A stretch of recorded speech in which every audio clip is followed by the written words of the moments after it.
എൻ്റെ ലൈഫിൽ ഞാൻ പോലും ചിന്തിച്ചിട്ടില്ല. ഞാൻ കുറച്ചൊക്കെ ഇങ്ങനെ റോട്ടീനൊക്കെ അനുസരിച്ച് ഒരു ലൈഫ് ഞാൻ ജീവിക്കും. അല്ലെങ്കിൽ എനിക്ക് അങ്ങനത്തെ ഒരു ഡിസിപ്ലിൻ എൻ്റെ ലൈഫിലുണ്ടാവുമെന്നൊന്നും ഞാൻ ചിന്തിച്ചിട്ടില്ല.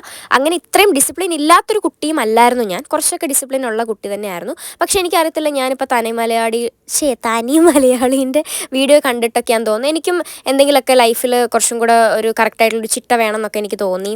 അങ്ങനെ ഞാനിപ്പോൾ ചെയ്യുന്നൊരു കാര്യമെന്ന് പറഞ്ഞു കഴിഞ്ഞാൽ ഡെയിലി ഞാൻ എന്തൊക്കെ ചെയ്യുന്നൊക്കെ ഒന്ന് പ്ലാൻ ചെയ്ത് വെക്കും. പിന്നെ ഞാൻ ഇത് വാങ്ങിച്ചത്, ഇതെൻ്റെ പുതിയ മീൻ ഗുളികയാണ് കേട്ടോ. എൻ്റെ ഹെയറും സ്കിന്നൊക്കെ ഭയങ്കര ഇങ്ങനെ പൊട്ടയായിട്ട് ഇങ്ങനെയാണെന്ന് വെച്ചാൽ മുടി കൊഴിച്ചിലുണ്ട്, പിന്നെ മുഖത്ത് കുരുവൊക്കെ വരുന്നു. അപ്പോൾ ഇത് കഴിച്ച് കഴിഞ്ഞാൽ നമ്മളെ സ്കിന്നിലൊക്കെ നല്ലതാണെന്നൊക്കെ കേട്ടു. അപ്പോൾ ഒന്ന് ട്രൈ ചെയ്ത് നോക്കാമെന്ന് വിചാരിച്ചു.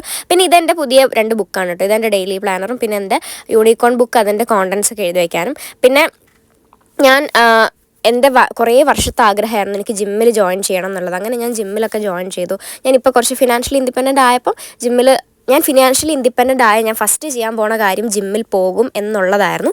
അത് ഞാൻ ചെയ്തു. അപ്പം അതിൽ ഞാൻ ഗ്രേറ്റ്ഫുള്ളാണ്.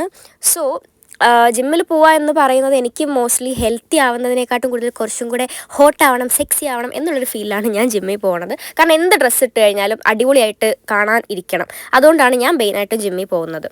അപ്പോൾ നിങ്ങൾ ആരെങ്കിലും ഏതെങ്കിലും ഗേൾസ് എന്നെ കണ്ടിട്ട് ലൈക്ക് അങ്ങനെ നിങ്ങൾക്കിപ്പോൾ ഞാൻ പറയുന്നത് കേട്ട് ഇൻസ്പയർ ആവുകയാണെങ്കിൽ ജിമ്മിൽ പോകൂ ഗേൾസ്. ജിമ്മിൽ പോയി കഴിഞ്ഞാൽ നമുക്ക് നമ്മുടെ ലൈഫിൽ ഹെൽത്തി ആവുക, ഹോട്ട് ആവുന്നതിനപ്പുറം ഒരു ഡിസിപ്ലിൻ കൂടെ വരും. സോ നിങ്ങൾ ട്രൈ ചെയ്ത് നോക്കും. പിന്നെ ഞാൻ ജിമ്മിൽ പോയി ഒന്ന് പ്രോട്ടീൻ എടുക്കും. പിന്നെ ഇപ്പം ഞാൻ പ്രോട്ടീൻ അളവ് കറക്റ്റായിട്ട് എടുക്കുന്നതാണ് ഇങ്ങനെ ഈ കത്തി വെച്ചിട്ട് ഇങ്ങനെ വരച്ചെടുക്കും. അപ്പോൾ കറക്റ്റ് അളവ് നമുക്ക് പ്രോട്ടീൻ പൗഡർ എടുക്കാൻ പറ്റും.